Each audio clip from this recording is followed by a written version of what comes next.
আজকে এই ছোট্ট গ্রামটি এক অদ্ভুত সৌন্দর্যে সেজে উঠেছে। গ্রামের আকাশ বাতাস ভরে উঠেছে ভরপুর এক আনন্দে, যেখানে সমস্ত গ্রামবাসী একত্রিত হয়েছে গ্রামের এক বাৎসরিক পূজা উদযাপন করতে। ঠাকুর বরণ থেকে শুরু করে ঠাকুর বিসর্জন, সব মুহূর্তগুলোই যেন স্মৃতিপটে ধরে রাখার মতো। বন্ধুরা, দ্য রিফ্লেকশন নিবেদন করছে নাগরহাটের এক ছোট্ট গ্রামের বাৎসরিক মা মনসা পুজো। ওইদিকে মায়ের মূর্তিতে ফাইনাল টাচ দেওয়া হচ্ছে, আর এদিকে গ্রামের লিলিপুটেরা পুজোর স্থান পরিষ্কার করতে ব্যস্ত।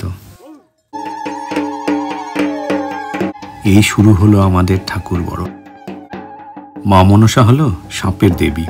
প্রতি বছরের মতো এইবারও মা মনসা পুজোতে গ্রামবাসীরা একত্রিত হয়েছে।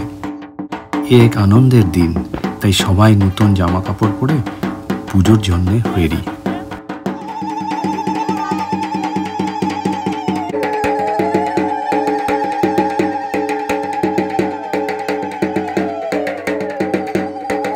ওইদিকে পুরুত ঠাকুর সব সাজিয়ে নিয়ে এবার পুজো করার জন্য রেডি হচ্ছেন।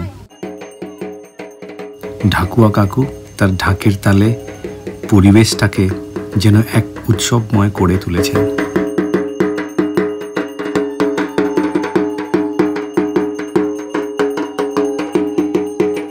পুজো শেষে অঞ্জলি। বাচ্চা বয়স্করা সবাই খুবই উৎসাহের সঙ্গে অঞ্জলি দিতে ব্যস্ত।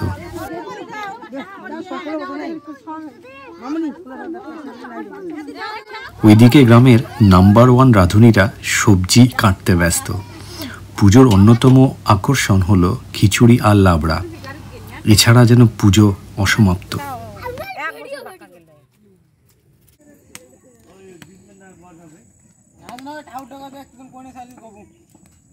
সব শেষে শুরু হলো সিঁদুর খেলা। সিঁদুর খেলা এক হিন্দুদের ঐতিহ্য, যেখানে বিবাহিত মহিলারা নিজেদের সিঁদুর দিয়ে দীর্ঘ আয়ুর প্রার্থনা করে।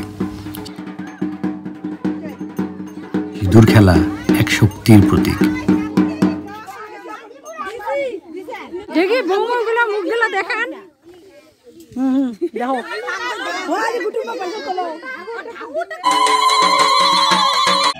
পুজো শেষে এবার দেবীর বিদায় বেলা।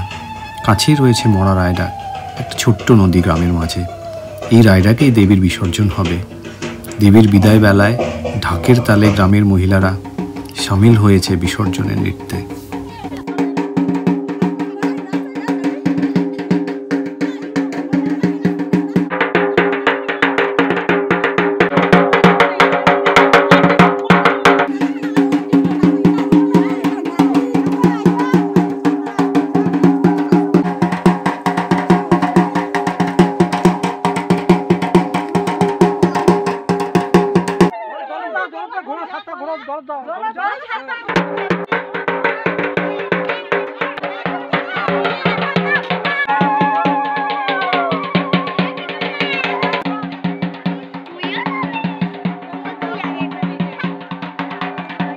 ঠাকুর বিসর্জন বড়ই বেদনাময়।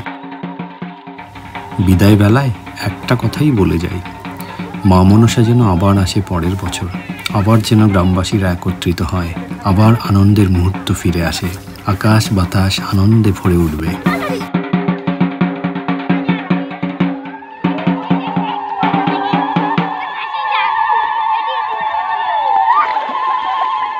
রায়ডাক নদীতে ডুব দিয়ে সবাই এবার ফিরে এলো পুজো স্থানে, যেখানে শুরু হয়েছে খিচুড়ি আর ভোগের পালা। গ্রামের ছোট বাচ্চারা এবং বয়স্করা সবাই বসে গেছে খিচুড়ি আর লাবড়া খেতে।